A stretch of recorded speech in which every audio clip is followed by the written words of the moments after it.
Hello, everybody. Samantha Barley, Self-Discovery Life Coach, here on Facebook Live. So this is the first time I'm ever doing a Facebook Live video. I'm really excited to be here with you guys tonight. So I don't know where you're watching from, if you're in a different part of the world, if you're here in Montreal with me. But I'm really excited to have you here. So I'm just going to wait a little bit until people join the room and we can talk about personal development. So I really want to be here to answer any questions you have about personal development, anything you want to know about happiness, about feeling better, about improving your life. I have a lot of personal experience, a lot of work experience in this field, and I really feel like I can give you some good insight, and I really want to. I really want to be here for you. And so if you have any questions about improving your life, then that's what I'm here for. So I will just see if I'm actually knowing how to do this. It seems like I am live. Oh, yes, it says that one person is watching. Welcome. Hello, one person. I don't see the names yet. I don't see if anybody's writing anything. Ah, there we go. Yay, Peter. Welcome. Welcome, Peter. I do see that two people are watching now, so I'm just going to wait a little bit until everybody joins the room, and then I will answer any of the questions that you have in regards to personal development or just feeling better with your life, feeling better with who you are. So I can start by telling you a little bit about myself. Oh, Mylise is here. Hi, Mylise, welcome. Thank you for being here. I'm just, getting used to this Facebook Live. I hope you have patience with me, but I think that we're doing well. So a bunch of people are watching. It says that the family's watching. Hi, family. Hello, everybody.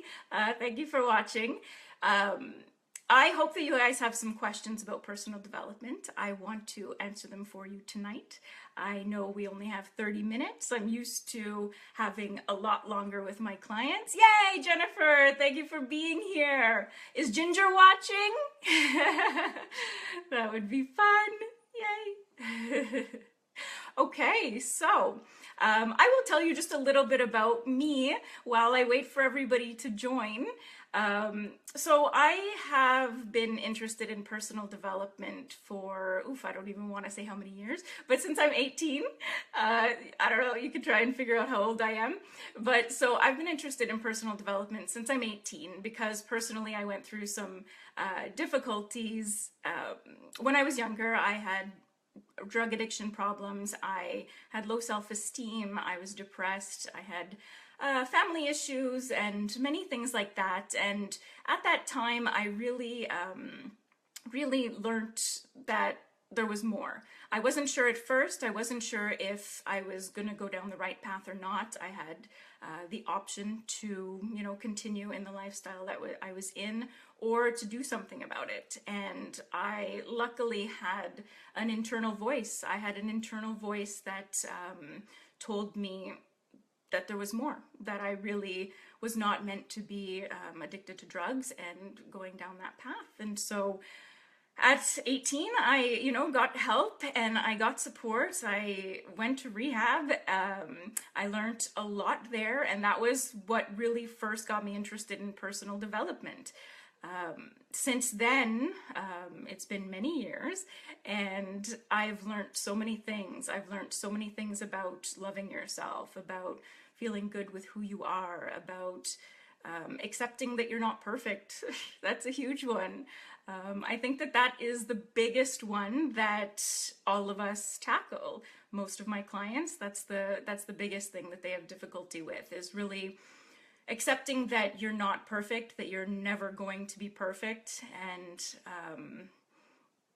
really finding a way to be okay with that. Because in my groups and everything, I always tell people, even Oprah is not perfect, Deepak Chopra, they're not perfect, and that's okay. That is completely okay.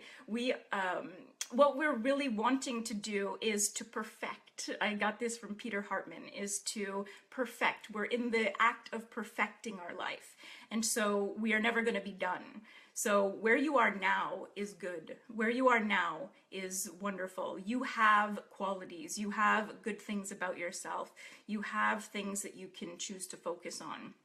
And if you choose to look at the things that you like about yourself, about, how you're, a good daughter, or you even just open the door for an old woman, going into a store, you can really feel better about who you are right now. And once you feel better about who you are right now, then you are better able to move forward. You have the the strength to say, okay, I'm all right now, and let me do some more. Oh, hey, Ariel, thank you for coming to the room. Ariel says, perfectly imperfect. I love that. I love that. Perfectly imperfect. So somebody's asking, oh, well, Jennifer's saying she has an affirmation about, I love being me. That is great. That is great. Her affirmation is, I love being me. I don't know if anybody here has heard about affirmations, but with affirmations, it's something that you say to yourself in your own mind over and over and over. It's something that you say frequently.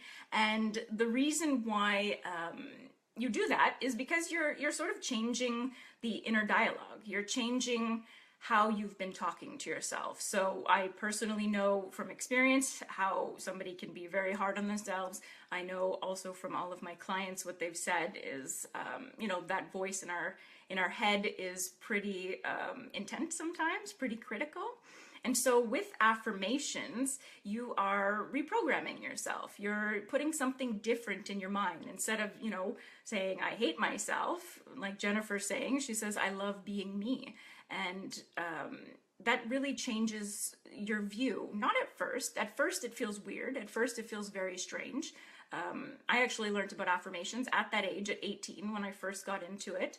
I had a counselor tell me to start saying, why is my life so wonderful?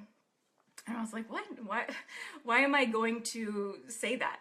My life is not wonderful. I did not at all feel good with my life. But he said, try it. And because I really did not feel good at all, I was desperate for relief. I was desperate for help. I trusted him.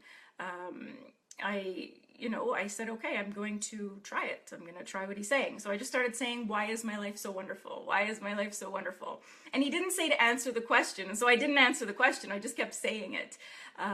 And so after a little while, I actually got to a point where I said, I saw myself answering the question, why is my life so wonderful? And something, popped into my mind.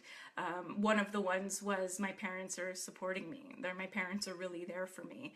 And it was very important for me to recognize that in that moment, that I did have support. And so this, why is my life so wonderful, just, it slowly turned into, hey, okay, I didn't actually feel like my life was wonderful, but I was able to see that there were wonderful parts in it. And so these affirmations are very, very powerful. Jennifer's saying that she writes it on the bathroom mirror in a colorful crayon. That is great. I used to have Post-its all over my house. I still put things up to remind myself. I have things on my phone. There's so many little tips and tricks that you can do to remind yourself to think these positive things, or to say these affirmations, or just to sort of catch yourself saying these negative things and say, oh yeah, that's not really helpful. That's not what I really want. So yeah, okay, so Mylise has a question. She's saying, okay, why some people seem not to be very conscious of their inner voice? Okay, so you're asking, some people are not really aware of the way that they speak. Okay, that's a very good question. So when you get into personal development, when you say, okay, I want to start changing my life, the biggest thing that I will tell people to do is start to be aware, to start to be conscious of what they're feeling and what they're thinking. Most of us sort of go on autopilot. We're sort of living day to day, doing the things that we need to do, getting ready for work, going to work, talking with people, seeing friends, going to see movies, or, getting home, doing laundry. We're busy, right? We're really, really busy with all these different things, all these different distractions that we don't necessarily need to pay attention to what we're thinking or feeling. The thing with that is, though, we do have thoughts and feelings on a regular basis. We do have things that we're experiencing that are going on, and if we don't recognize them, they're still there. It can come out as, just feeling anxious at the end of the day, or just feeling like, oh, I need that cake. I really want to eat some cake right now. And so what's happening is you have all these thoughts, these emotions that are happening within you that you might not be paying attention to. And so the first thing that I say is pay attention to how you feel. I actually created a card recently. It's an emotional awareness card. Oh, I'm covering my mouth. An emotional awareness card that helps people to identify their feelings. And this is actually something that I was given at 18. At the same time when I first started getting into this, I was given a piece of paper with a list of emotions. And what I really started to do is say, okay, well, how am I feeling right now? Just, just in any moment, how am I feeling? And you might be feeling bored, you might be feeling not so much. You might be feeling extremely frustrated. You might be feeling rejected. You might be feeling hurt, sad. You might be feeling excited, happy. But when you put that awareness on what you're feeling, you're creating this practice. You're creating this practice of being conscious of what's going on with you. So when Miley's is asking, some people are not so conscious, well, it's because we grew up that way. We weren't really taught, most of us anyway, we weren't really taught to pay attention to how we feel. We weren't really taught to say, what do I want right now?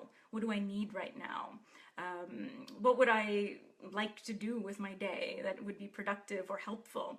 And so you start to pay attention to how you feel. You start to really, consciously choose to look in any moment with how you feel. You might have an argument with somebody. That is a really good time to say, okay, let me take a step back here. Let me go with myself, be with myself, and discover what's going on. And you can sit with this card. You can find things like this online, or I can give you one the next time I see you. I'm actually going to have them available to download sometime soon, so that'll be great.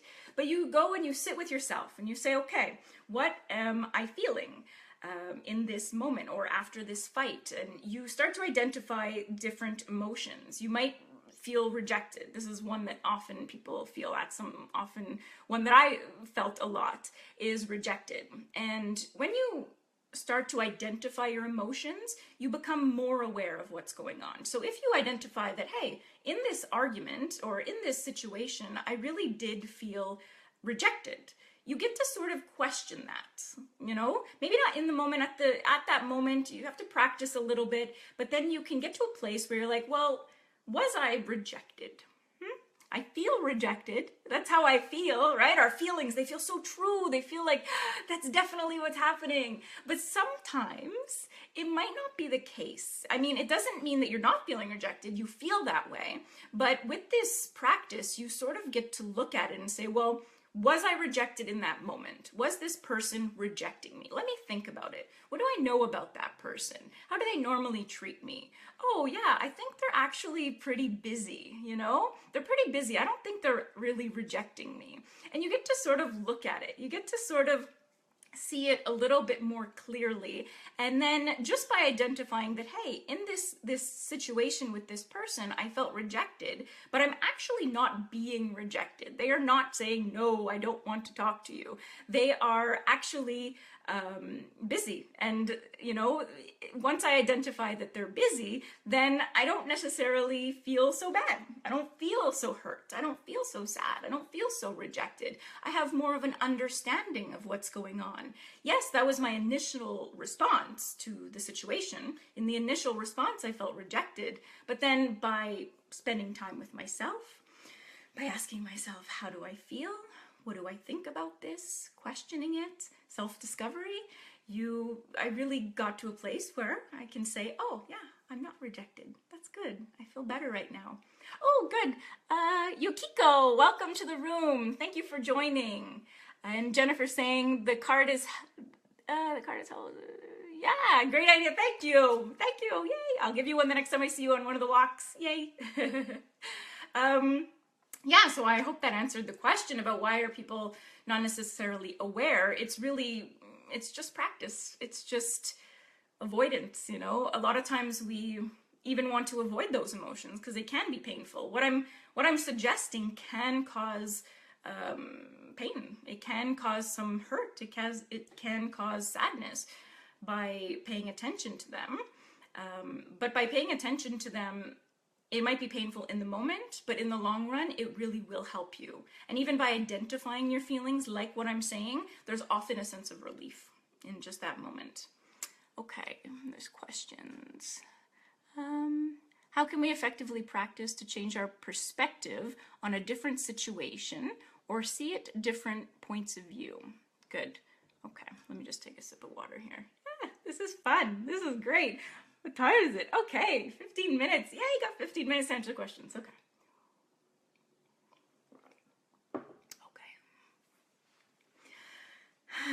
Okay, so yes, I'm talking not only about self-awareness right now, I'm also talking about shifting perspective. So the biggest thing is, first of all, to be self-aware, right? To really identify, okay, how do I feel right now? How do I feel about this situation? Or what do I want in this situation? What do I need? What am I not getting that is important to me? So that's the biggest one. But my Lisa is asking, you know, how can we practice shifting our perspective? And the way that you practice shifting your perspective is really wanting to see something another way. Sometimes I have clients who are not necessarily ready to shift their perspective, myself included. There's some times where I feel so right about something. I feel like the other person is wrong. That's the way that it is, and that's how I feel better, and that's what I want. But, you know, it's not always helpful to do that, to stay so stubborn in a situation when you're fighting with somebody or when something's not going your way. It's easy to blame the other person, right? It's easy to say, well, they're the one at fault, or this situation is at fault, or there's nothing I can do about it, right? We often say that, which is not true. There's usually solutions for most things. We often don't want to look at them. Yeah, it feels, it's not comfortable, like Jennifer's saying. It's uncomfortable to sometimes say that, hey, we're wrong. Oh, yay, somebody else joined the room. Welcome, Mommy. Yay, hi, Mom. Okay, so I'm just sort of answering from a mom who just joined the room. I'm answering how to learn how to shift perspectives. That's something that I'm actually working with my mom about. I'm helping her shift her perspective on different things. And so what you do is you start by identifying, how do I feel? You look at your list if you have one. You go online and find one. You download one from me. And then you look at each feeling and say, okay, what's this about? So I gave the example of feeling rejected, but it can be anything else. It can be, thanks, Jen. She's saying I'm doing great. But it can be any other feeling. You really want to look at each feeling and say, okay, what is going on with this emotion? So I'm feeling, let's try another example. I'm feeling angry. Anger. I'm feeling angry towards my boyfriend because he said something to me that I didn't like. Okay, so you might feel angry at first. You might feel like, I'm really mad because he said that. Who is he to say that about me, or something like that? Well, you sort of want to question yourself and say, okay, well, what is this about? Why am I angry at him? Why am I angry in this situation? And I mean, it could be anything. But what you'll identify is under that anger is a very strong feeling. Anger, sadness, they're very strong feelings, but under that anger, there's often other things. There's often feeling a sense of hurt, feeling misunderstood, feeling rejected. And so by identifying, okay, I feel angry, well, I don't only feel angry. I feel actually all these other things, and let me sort of identify what is going on here. Do I really want to continue feeling angry towards this person? Do I want to continue feeling angry towards my boyfriend? Well, Some people will say yes, but somebody who's interested in personal development and feeling better, they'll say no. They'll say, I want to find a way to feel better with this. And so you really have to take the time to figure out what it is you're feeling, what it is you want that you're not getting from the other person, or what are the expectations that you have on that other person that made you feel angry and they're not giving it to you. And the more that you do this, the more that you pay attention to each specific emotion and try and identify what's going on there, then you'll be able to shift it. You'll be able to shift it. And a lot of the reason that it shifts is because you're trying to. You're really trying to shift these emotions. You're trying to find solutions. You're trying to find better feeling emotions. So just your intention is very strong. Okay, so I'm just going to stay in the room here.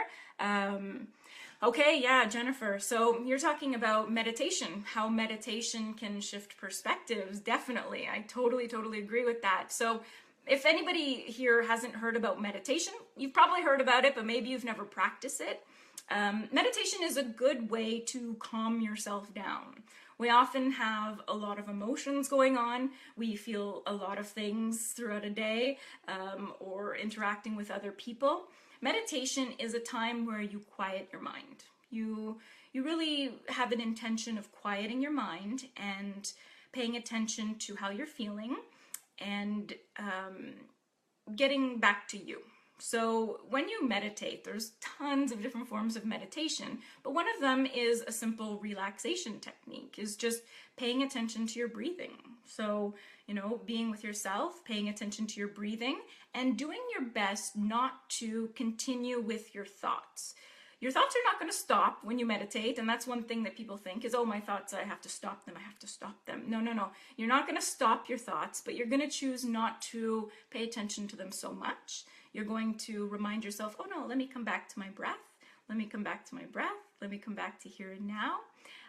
And so Ariel saying letting go. Yeah, you're letting go. You're letting go of your thoughts. You're letting go of your emotions. And you're just saying, let me focus on this one thing. Let me focus on this one thing that doesn't have much going, Like if you're just focusing on your breathing, you're not likely to get super upset at somebody. You're not thinking of what's happening. You're not thinking of your worries. And so you come back to yourself, and once you come back to yourself, you're more in the moment, you're thinking a little bit more clearly, you're not living so many emotions, and then when you finish, that's a good time to start looking at the situation that happened. So we're still talking about shifting perspectives. You look at the situation, and when you look at it, you're going to see that you're likely to be looking at it from a different vantage point. You're not all bottled up in your emotions. You're no longer feeling as frustrated or as angry or as hurt. They might still be there, but often after meditation, they're calmed down. They're really calmed down. And so you do already, just by calming down, have a different perspective on what's going on. And then from that place, you're better able to look for solutions. I'm sure you've all sort of experienced that about, in the moment of anger, in the moment of frustration, or in the moment of worry, you're really not doing so well. And oftentimes that's when people say things that they regret. They express themselves in ways that they wouldn't normally choose to. Oh, hey, Charles, welcome to the room. Oh, Joseph, welcome to the room. Charles is saying, we can say to our thoughts, don't worry, you'll be able to come back in a little while if you still wish to. That's great. That's great. Yeah, so you're really choosing in that moment to say, I'm not gonna feed this. I'm not gonna, build this all up. And you're really like choosing to do something else. That's the biggest thing, is you always have a choice. You have a choice in what you're thinking, what you're focusing on, and it really helps you to feel better. Okay, somebody's asking, my mom is asking, anyone here have anxiety about going to a Christmas party? Okay, well, do you? So if you want to just ask your question, I guess, anxiety towards a Christmas party. Okay, we're talking about family situations. Okay, so maybe it's a Christmas party. I was thinking Christmas party at work, but it could be family situations. Okay, so I'll talk a little bit about, good, so a little bit about how to feel better when, Natasha's here. Sorry, I'm not seeing everybody that's joining the room right away until you write something. So, hi, Natasha. Meditation is amazing. When you start, you can't live without it. Agreed. Okay, so let me see how long I have here. This is really fun. Oh my goodness. I only have like 5 minutes here on Facebook Live. So I will answer another question. Okay, so my mom is, I'm saying my mom, Joanne. Hello, Joanne. She says, not sure about getting there, not sure who to sit with. Okay, just general anxiety about going to a Christmas party. So, okay, so how the best way to help with anxiety, going somewhere that you feel a little uncomfortable, social situations, is to get excited about what you want from that Christmas party. That's the thing that I would suggest the most. There's definitely tons of things that you can do to work on that anxiety. But I would say find a way, think about the things that you are looking forward to, what you think might be fun there, you know, what you think could be enjoyable. Is there going to be yummy food? That would be like my biggest one, you know? So just yummy food, music that I like. Is there going to be dancing? Do I get to have a drink while I'm eating my dinner? Are there any people that I already know? Because you wrote something about not knowing everybody, right? So I imagine that there are people that you know going to the Christmas party. So think about, hey, if I go to this Christmas party, are these people going? Let me find out. Let me talk to them. And then you can actually, plan something with them. Say, hey, I'm going to the Christmas party. You want to sit together? You want to do something? Let's have a drink. Let's cheers together. So you plan to be with somebody that you actually want to be around. And then you're not so nervous. You're not so nervous about going to the Christmas party. And you're looking forward to things. So you're putting your attention on what you're excited about. You're putting your attention on who you're going to see, how you're going to have fun with the people that you know.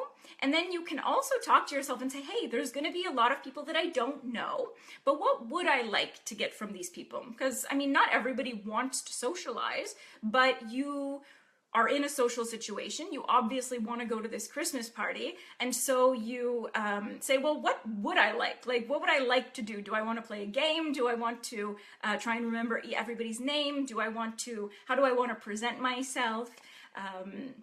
You can have like fun with it and say, oh, well, I'm going to this Christmas party. I actually do want to make new friends. So let me find a way to go to this Christmas party and make new friends. Let me have a few things in mind that I want to talk about. Like, what am I excited about? What am I looking forward to? Let me have those sort of thoughts in mind so that when I go to this Christmas party, I have fun things to talk about. I'm interested in these things. Okay, so that is some things that you can do. Obviously, meditation before the Christmas party, positive self-talk, if by any chance the anxiety could be that, you have a hard time looking at yourself, like low self-esteem, well, you explain to yourself like why you're wonderful, why people would want to talk to you. You remember all the good things about you so that when you are there, you feel better. You feel better just about yourself. So that'll be great. Okay, so this was super fun. My goodness, I know that I may have spoke very quickly, but I'm very excited. It was a full half hour that I was just talking with you guys. This was great. I really appreciate you all being here. I don't know if I can see all of your names. I know there's a good amount of people watching right now. But I just wanted to say thank you for showing up tonight. Thank you for your questions. It was a lot of fun. I'm definitely going to do it again. I wasn't sure. I was like, let me try. Let me see how I feel. But I'm definitely going to do it again. I'll do a half an hour probably in a couple of weeks. So just stay tuned for what's coming. Have your questions ready. If you live in Montreal, I do offer group life coaching sessions, so come out to those, or group discussions, or even, you know, as we're doing appreciation walks, it's super fun to chat about these fun things. And I really, if there's anything else you want to know about me, feel free to send me a message or go to samanthabarley.com. This was great. Hey, okay, so I'm just gonna say thanks, Peter, thanks, Mom, thanks, Mylease, thanks, Luke. This was so fun, and I'm really thankful for this opportunity. I just gotta say, this was out of my comfort zone. I'll end with that, saying this was out of my comfort zone, but it is important to do things out of your comfort zone. It is important to try things that you've never done before, even if you're nervous, like, I don't know if it appears that I am, but I am. Even if you're nervous, because you grow from this. You grow from these opportunities, you grow from these experiences. Doing things that push you a little bit out of your comfort zone, because you prove to yourself what you're capable of. You prove that even though you're on Facebook Live, a bunch of people are watching you, asking you questions, you can do it. You know, that's what I'm proving to myself, is that I'm willing to do that. And I really want to encourage you guys to do the same thing. So I'll end with that, is I really encourage you, as much as you can, try and find something that you can do that feels a little bit uncomfortable, but you know that you will grow for. I don't look nervous. Peter's saying I did a great job. Yay, Sammy. Okay. Thank you, guys. Okay, so I'm going to end now. I think I'm over time. That was wonderful. Again, thank you so much. My name is Samantha Barley, and I look forward to talking to you soon. Keep your eyes open for more Facebook Live videos. So, yay. Love you. Bye, guys.